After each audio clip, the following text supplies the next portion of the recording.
13. I got a 10. 5. Brady it is. With a 13. I would say the worst gamer is now hosting this episode, but I actually finished Elden Ring.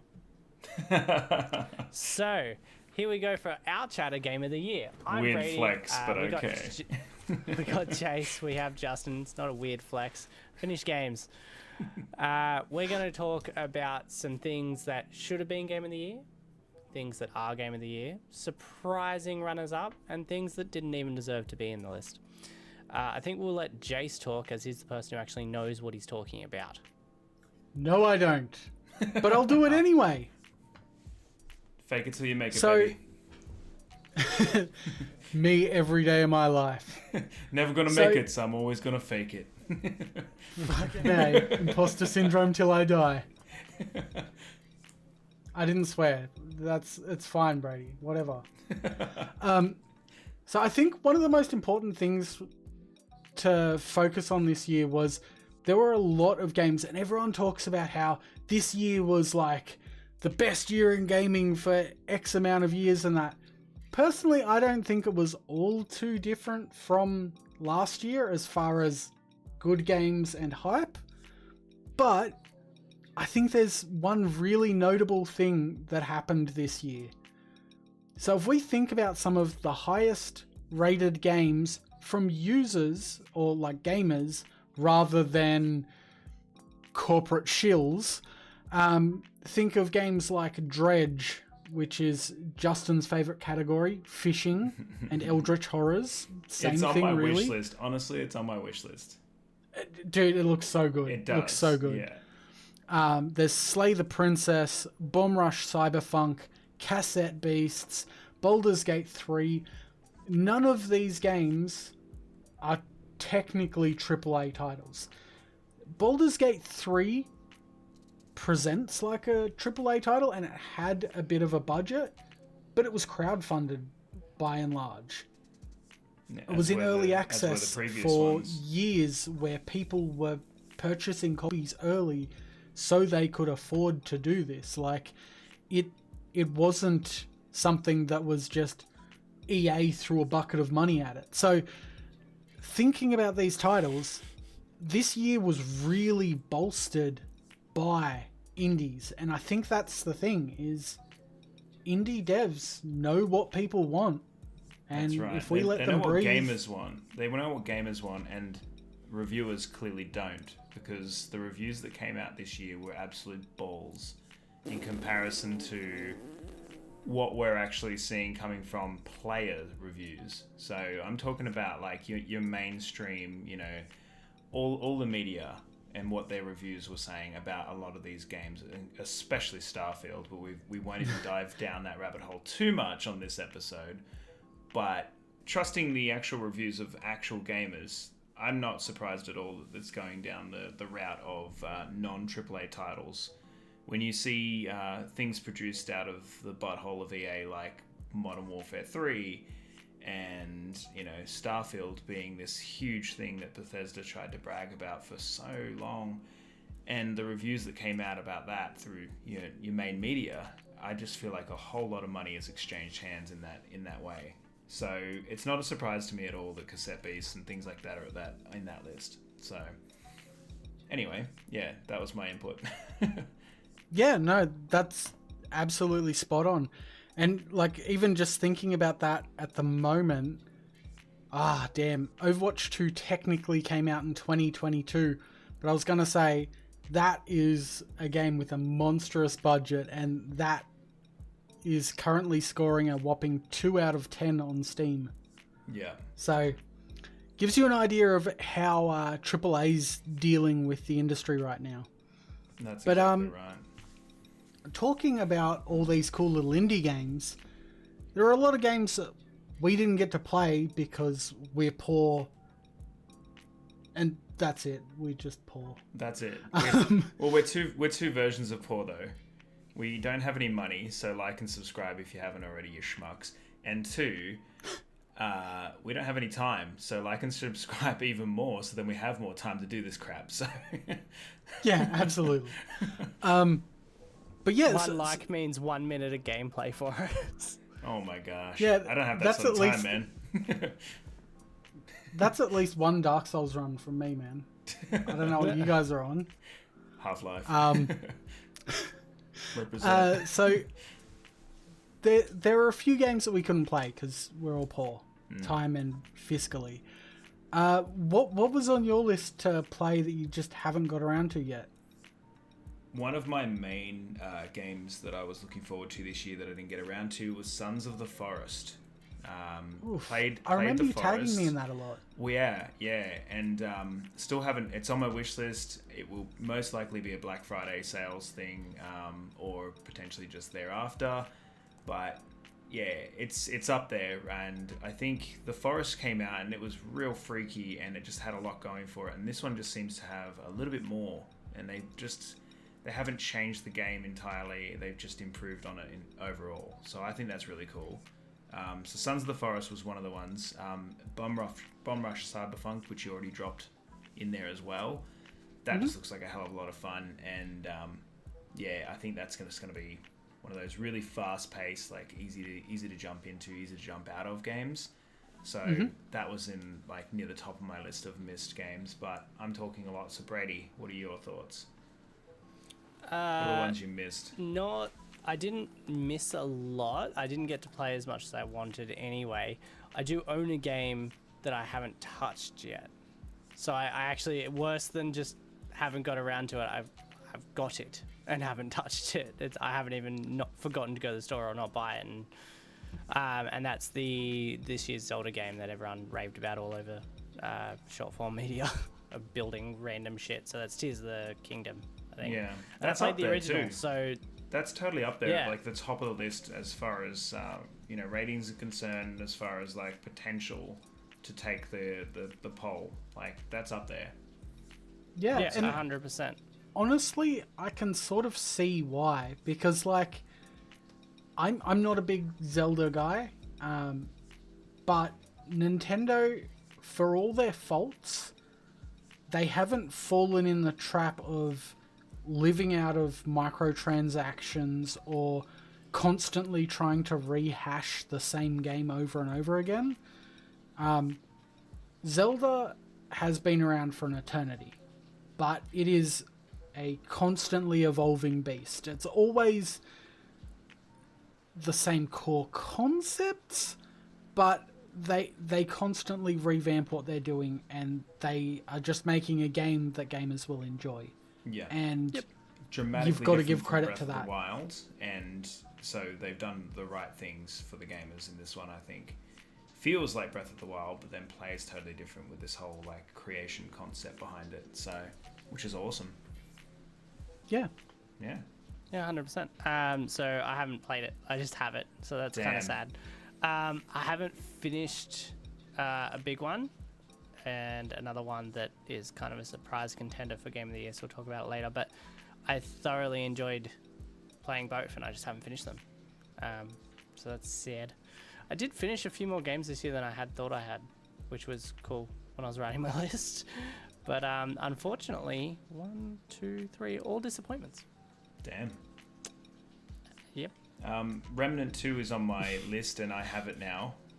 Prior to speaking about this, so it is just nagging at me to play, and I know it's going to be sick because the first one was really good. So Remnant 2, probably not a contender for Game of the Year, I don't think, but it's going to be a really enjoyable game, and I know that for a fact. So yeah, Honestly, not every game has to be Game of the Year, but as long as it's like a solid, fun experience, that's all you can ask for. And that's one of the worst things, is that there's so many games that are not. they just And missed the mark. I sound like the most cynical piece of crap right now, but it's truly the case. Like, there are so many games that are vying for your attention that just do not know how to be a decent game, and then there's so many other games that have just perfectly done what they set out to do.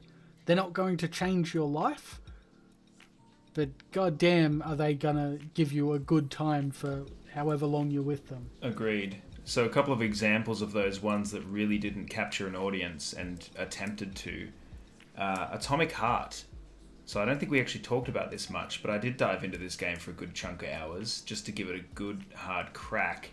Just could not get into it, hey. There are some people that absolutely swear by this game, but it's few and far between, and it feels like that very Starfield niche sort of audience where they go, oh, this is great because it's kind of almost Bioshock. Well, yeah, that's right. It's almost an exact copy, just worse in every way possible. That doesn't make it good.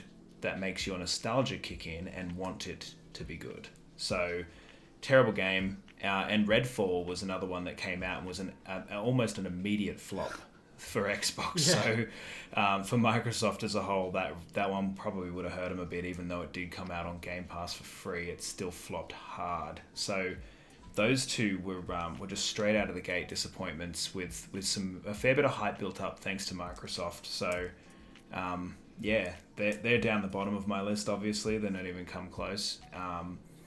Blood Bowl 3 was another one that was hyped to be a huge success, and then when it came out, it was just a massive disappointment.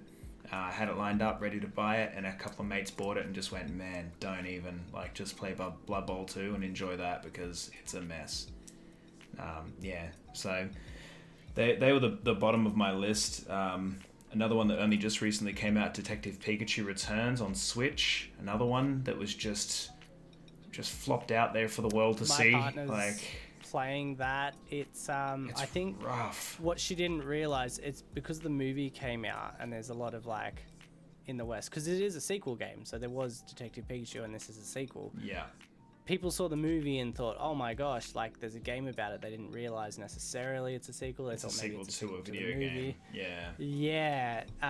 It's a sequel to a video game, and it is largely wait, what do you call it? It's I forget these. They're like the weeb type of games. The novel visual ones. novel.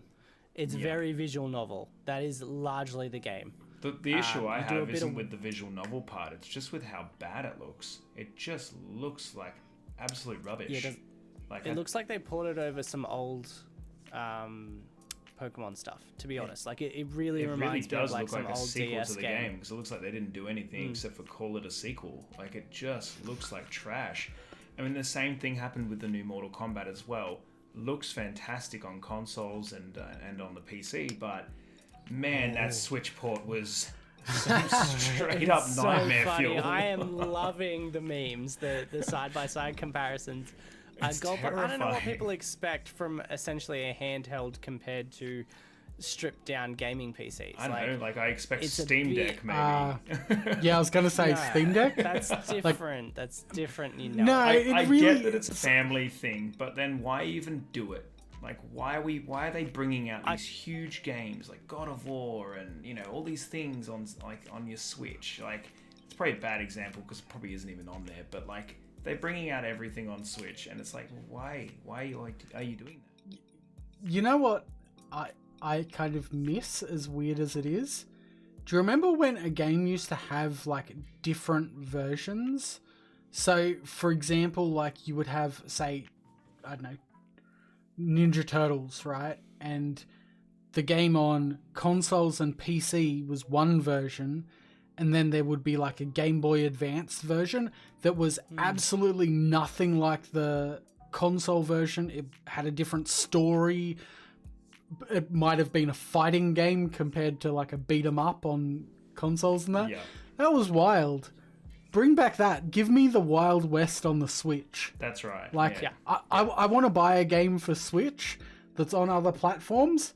I want to buy Mortal Kombat and then start playing fucking Ryu and Ken and stuff show up. Holy crap, it's Street Fighter. You know, I want to be shocked and surprised, but then also be like, yes, this is the handheld experience I expect.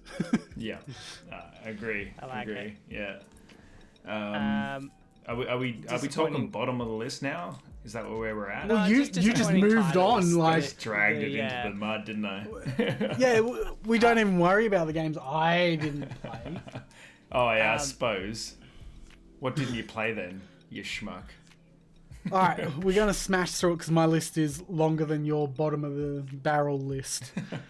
Armored Core 6, Lords of the Fallen, Lies of P. Yeah. All the mandatory snacks has to Souls-like. play I this. actually really Guy do in the wanna Souls play. shirt Yeah. Makes needs sense. to play that stuff. All of it seems fantastic. They all seem different in their own ways. None of them, I think, would be Game of the Year material. Lies of P mostly because I don't really like Pinocchio or care about that. But the combat and all the rest of it seem fantastic. It seems like a lot of love was poured into that game. Lords of the Fallen looks like redemption. It's like the No Man's Sky patch for that game. Yeah. Except that it's a whole new game. And And I'm it's all being about it. Like- Pluralized. and then Armored Core 6 it's not really a Souls-like, but it's by FromSoft and it looks like good fun. Like, what more can you say? Then obviously we've got Remnant 2, like you suggested. We've played Remnant together. It's good fun. I've also got City Skylines 2 because I like city sims sometimes. Bomb Rush Cyberpunk because rollerblading. Robocop Rogue City because you can shoot people in the dick. Hi-Fi Rush because I like music. And System Shock because I never played the OGs, but the OGs inspired Dead Space and Bioshock, and Dead Space was okay but too spooky for me. Bioshock is a godsend, like, even got it tattooed on me, like, I love Bioshock. So anything that inspires that, I'm all about. And it's not Atomic Heart, so you know. Yeah, 100%. Yeah. Nice. And that's my list very quickly. That's your miss list. It's a big Yeah, list. so I guess we can move to a bottom of the barrel. You sort of strung off on yours, Justin. Did you have more? My bottom of the barrel, well, Redfall. I was thinking two different ones put Fuck. together. But didn't Bethesda technically do both? Did they have a hand in Redfall? I thought they Gosh, that would published be it, didn't they? Super embarrassing if they did. Because Wow. Arcane Studios made the game. Yeah, Redfall by Bethesda. Wow, that's an embarrassment. So bottom of the barrel. So for me is- Arcane, the people who did Dishonored, which if you guys have played Dishonored, mwah, what a it's awesome. fucking game! Yeah, it's great. But yeah, they got stuck with Redfall. Unbelievable. Well, okay, so bottom of my list is Redfall, Starfield, which we haven't really discussed too much yet, and then my unplayeds at the bottoms. A whole episode on it. No, barely. Not on barely this even one, I spoken mean. about it. This is Barely episode 2, scraped the Electric barrel. Boogaloo. Got to play 400 hours before it gets good, bro. Don't you get it? Gollum, I didn't get to play it, and I don't want to ever play it. It's just a disappointment of a game. And then, of course, we have Skull Island and Walking Dead Destinies, which are so broken now you can't even play them, even if you wanted to, which you shouldn't. Diablo 4 is down the bottom of my list, and so is Hogwarts Legacy, because I just don't have any interest in walking around Hogwarts and doing not a lot and not getting in trouble for casting unforgivable curses on teachers and just being forgiven about it. You know, it just makes zero sense. None of that works. So that's the bottom of my list, basically. But out of that, I think Starfield was probably my biggest disappointment for the year. And we've talked about this in length, but just, I don't know, just expected a little more. And we didn't get it. That's fair. So Forspoken, Oof, yeah. that's on the list. That trailer made that game look so good, and then the first beta test, I think it was, came out, or like a demo or something, and everyone shit canned it immediately, and the game came out and everything got much worse from there. So didn't even play it, watched an extensive amount of videos and went, alright, nah, can't do it. Final Fantasy 16, I wanted to love it, and I'm going to discuss it in future content, so I'm not going to do too much here, but enough to say it's not going to make my game of the year.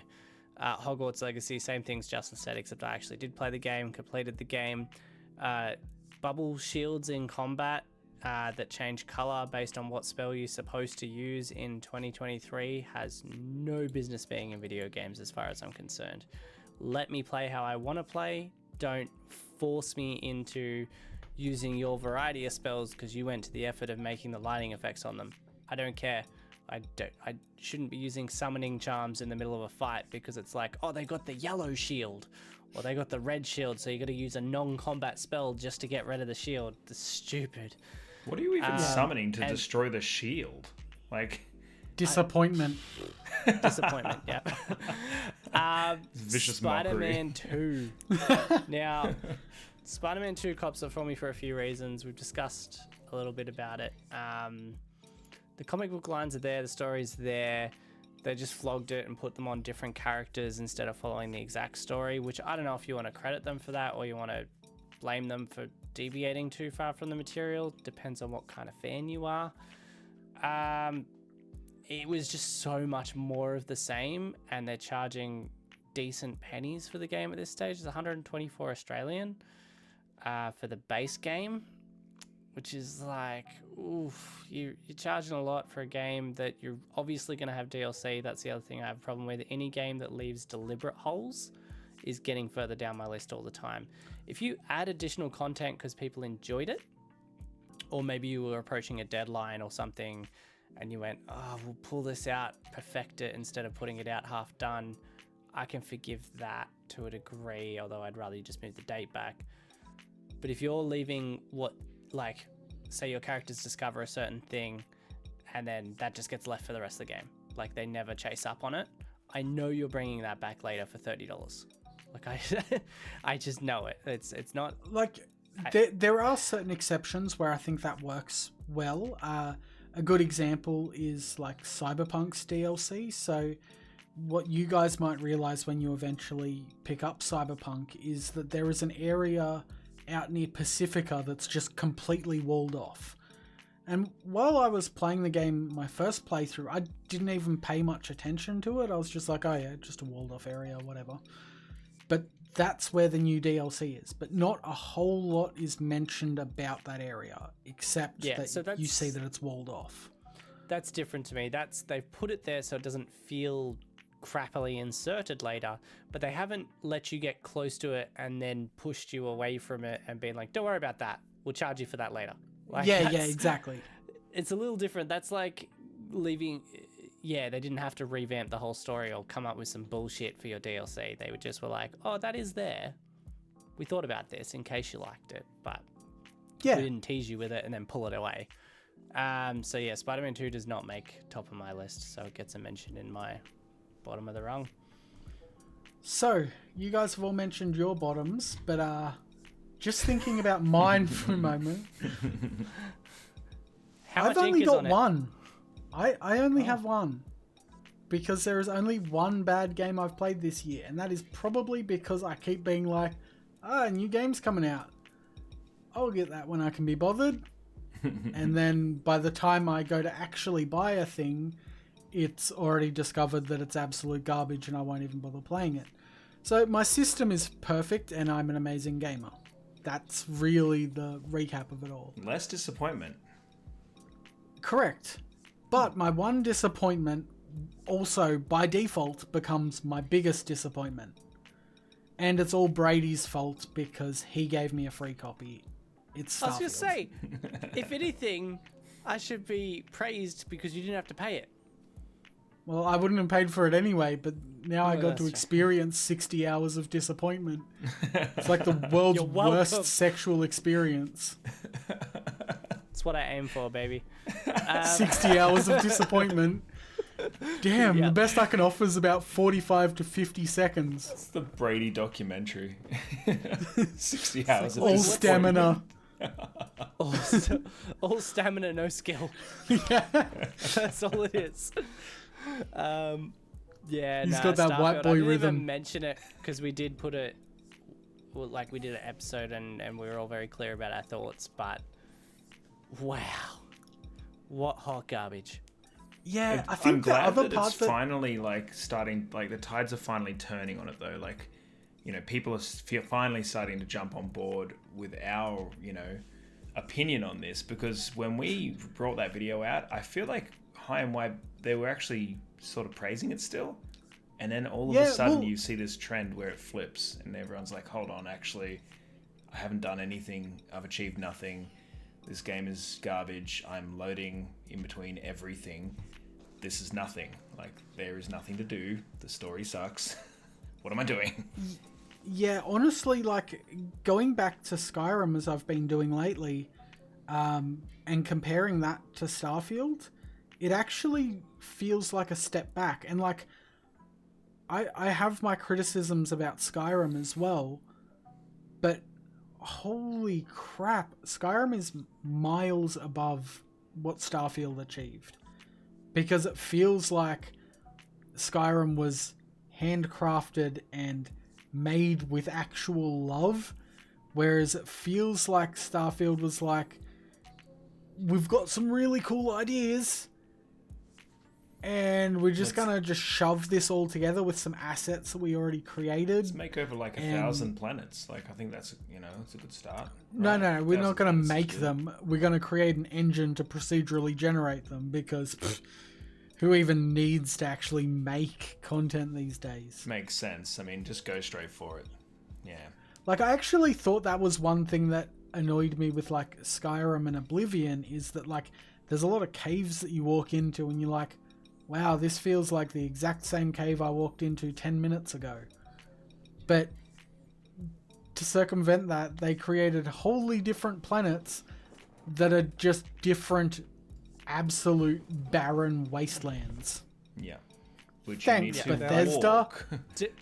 Problem that's the solved. opposite, right? So things look the same in Skyrim, but even though there's not always a lot, sometimes there's a different storyline, right? Some will take you a long time. Sometimes you're like, oh shit, it just comes out the other side of the hill I was on.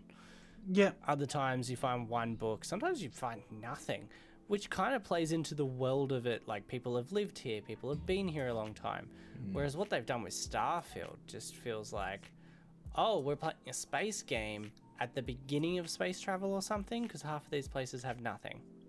Well, Yeah, that's the other there's part that really nothing at all. confuses me about that game, is like, you're exploring like planets that people have apparently never been to, and then there's already like settlements there. You're like, wait, what? And then, like, yeah, it does feel very much like space travel is a novelty or like a relatively new thing. But then you have experiences like that ship outside Paradiso that had been traveling for like 200 years. Yeah. And we'd been space traveling for a bit under that at that point. And it's like, what? So it's like, I don't know. It was a terrible game, and if you give me enough room, I will just rant about it all day. Yeah. Enough said. Our other review is down below anyway. Yep. Done. Yeah, that's true. Starfield over. Do we want to do top of the list, or do we have some more garbage we'd like to mention? Oh, I think we move. Let's shift. Let's shift to honorable mentions. The ones that they don't quite top the list. But That's going to be my bleep sound for this episode. oh my god! Everyone who's heard, that's everyone so who's good. heard it so far, that's what it is. I love it. It's the origin story of the bleep. Just, we're gonna carry it on. It'll be infamous forever. But so honorable mentions, the ones that aren't absolute best game of the year, but things that we enjoyed well enough to be like, I would do this again. I would play it again, or I enjoyed my time with it enough for mention. So let's start with Justin, because he had a long time ranting about the bottom of the barrel. Yes. Moving up the list, where you at, man? Moving up the list, there's not a lot that isn't just the game of the year. So, for me, Dead Island 2, was that this year? That was this year, right? Yeah. So I believe so. I wasn't entirely disappointed with this, and I know a lot of people were. I saw it for what it was, and some of the mechanics in that game were actually really impressive. So cutting open zombies with like swords and watching the exact angle that you hit a zombie on tear open, and seeing like organs and stuff in there, I feel like that was next level. And I know it wasn't the game that they intended it to be, and it's been 10 years in the making, which is way too long, and it's up on this pedestal. But there were some cool things in that game. Well and truly nowhere near Game of the Year, of course, but I did have some fun. I finished it, and I don't know, it felt like it was kind of fun. And I know that it was all sorts of broken up, and the levels were all sorts of whack and stuff, but there still felt like there was a bit of the old game in it, and it felt like a cool vibe. So yeah, if you can get it for cheap, I would say do it and have some fun with it for a little bit.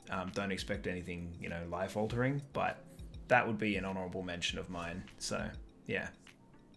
Ready? Honorable mentions. I don't think I have a close cut one, because I've got 2 for my tied Game of the Year. I see how it is. All right, well, let's go to me, the most important guy. So, first honorable mention is a bit of a weird one. It is Post Void, which basically it is fast-paced. It's procedural generation done right, and it's just click heads, have fun, enjoy that absolutely wacky art style. Now, I absolutely adore the art style of this game, and like, even if the game wasn't that great, I would still love it for that art style. It's so cool. But it's a really fun game, and I sort of treat it a bit like an aim trainer. Like, I'll run through it and make sure I can still click heads and stuff like that. Tons of fun. The answer is I can't still click heads. But yeah, definitely worth picking up, and it's super cheap. I think it's like $5 retail, like bargains. Nice. Other honorable mentions, Cassette Beasts, which was my Game of the Year for the largest part of this year, because I was absolutely enamored with this game.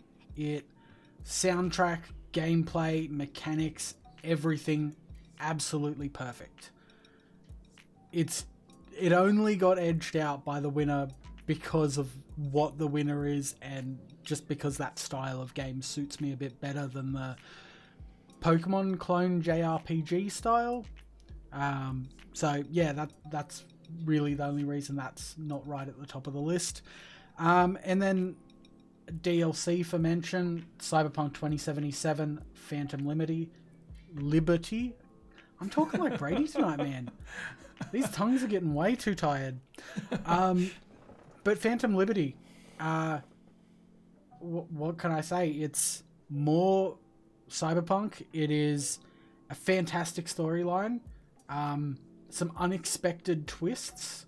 I don't even want to like delve into any of that, but they revamped the mechanics with the 2.0 patch. They made the game a lot harder, which is great for someone like me. Like, I came into it playing very hard, expecting it to be as easy as it normally was, and it was rough as guts. Absolutely fantastic. It was brilliant. The only reason it's not Game of the Year is because it's DLC, really, and I don't think that's fair to say that DLC should be Game of the Year when there's a fully fledged game that really deserves that pedestal. Correct. Fair. Near misses, Justin? Near misses? No, that was it. That was it for me. Yeah, I don't have anything that's right up there, to be honest. Like, it was a clean and clear cut for me. As soon as I knew that it was coming out this year, I was like, well, this is it. That's it. Like, I've been following this game for. Are we talking about anything else, or are we just? No, Yeah, we may as well. okay, That's it, cool. man. Top So of the list. Let's I've go. been following this since playing, Divinity Original Sin 2, which was a little while back now, and knew immediately that as soon as this game was ready to drop in its actual full state, it was going to be Game of the Year, regardless of what year it came out, regardless of what competition it had. Just putting it out there, this is a game in and of itself that's just something else.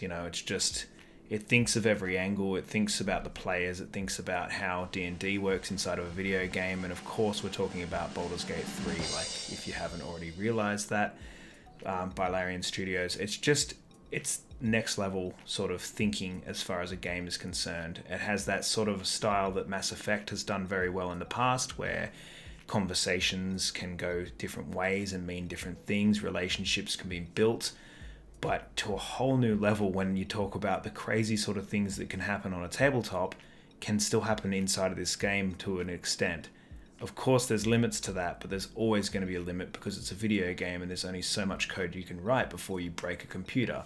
So as soon as I knew it was coming out this year, that was immediate tick in my box. It was just, that's game of the year then. That's done. This year is over for everyone else. And I'm pretty sure that there's probably a lot of other developers out there that went, crap, why couldn't they bring this out next year? And they could have had a good chance, because there's a few at the top, but there's nothing at the top like this. So I have to agree, and I've been following Baldur's Gate 3 for a while too, but not very closely because I didn't want to sort of spoil it for myself. I wanted to get in on it the moment it dropped and play it then, because I know the legacy of the original Baldur's Gate games, and I've always wanted to play them, but I was always kind of late to the party. By the time I really got into isometric CRPGs, I'd sort of moved into the 3D realm, and going back to that was really hard on the eyes. So having that chance, and honestly, since we were discussing our personal opinions on this in DMs and such, I've picked up Divinity Original... I cannot talk, man. Divinity Original Sin 2. I've picked that up and started playing it, and oddly enough, I sort of see where a few of the early complaints about Baldur's Gate 3 came in, where people are like, this is just Divinity Original Sin 3, because there are a lot of similarities you can draw, but I think the real key thing is that what Larian have done is they've taken their formula that they've refined in the Divinity series, and they've just kept making it better, and then they obviously applied a D&D rule set, because if you've played the original Sin games, they do not follow D&D rules. It might use a D20 RNG, but by and large it doesn't.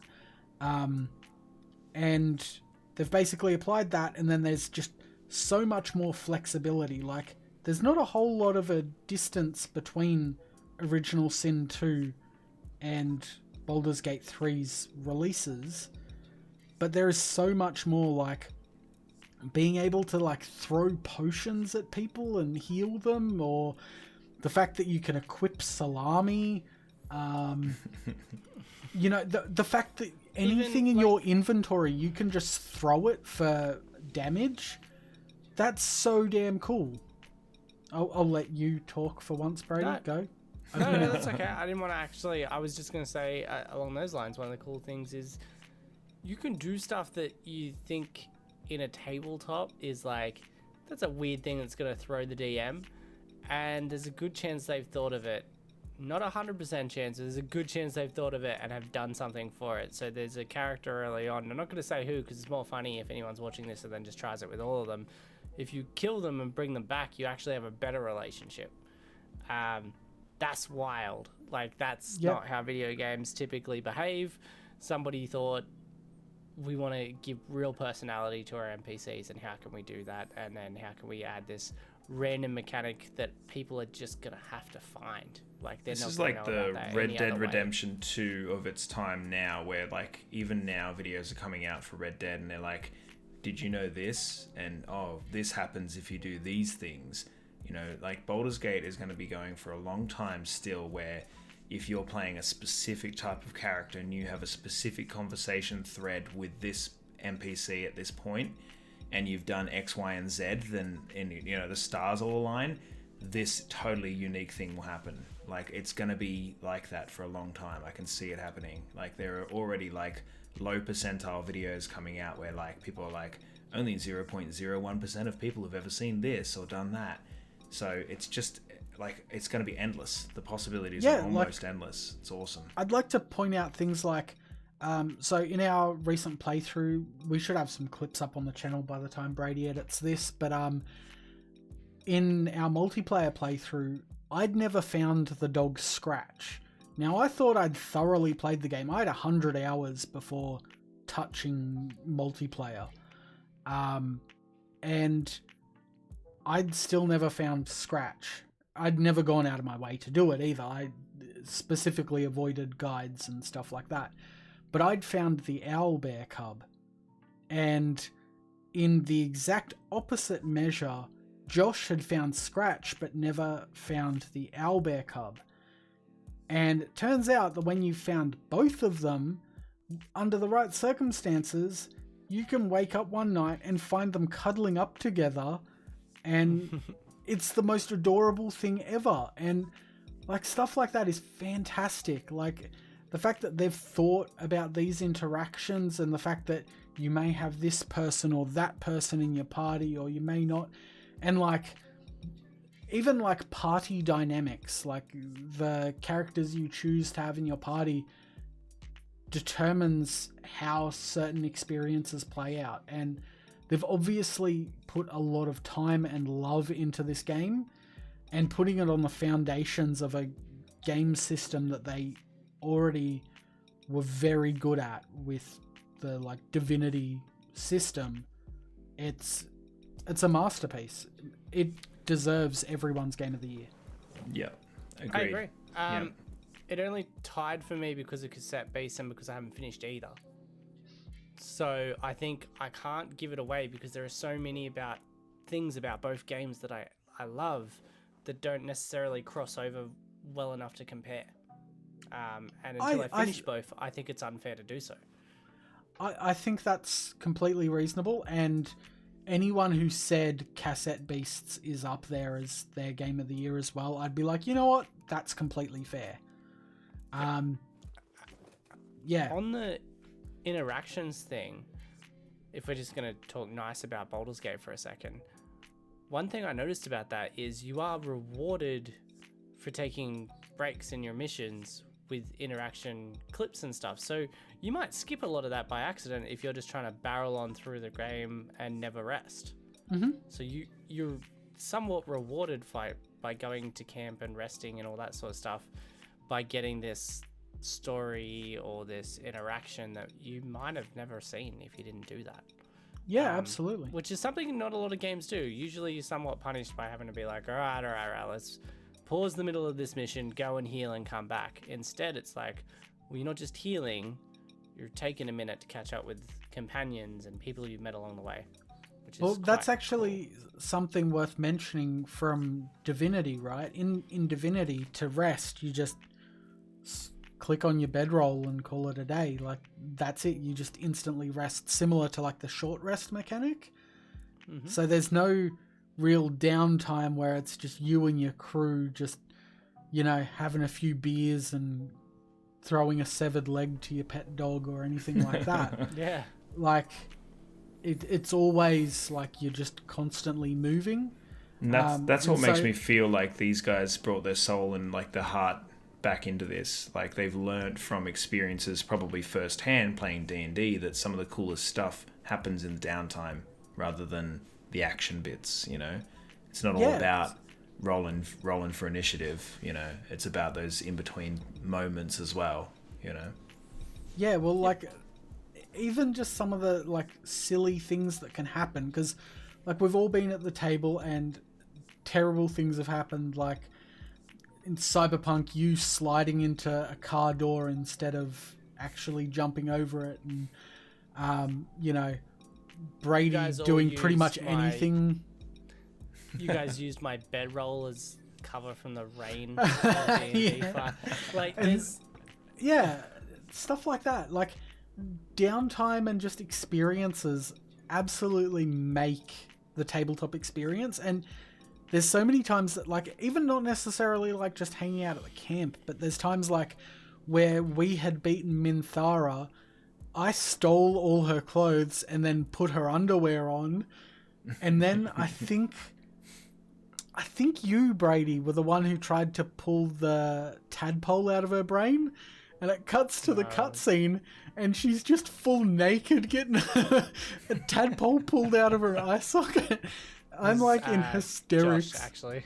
That was messed up. It was just dumb, and it was just because we were looting everything.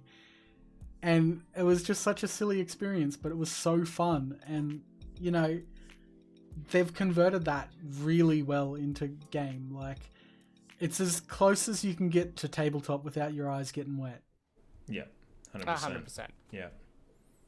And they'll get wet because you're staring at a screen. That's terrible. Can we end the episode now?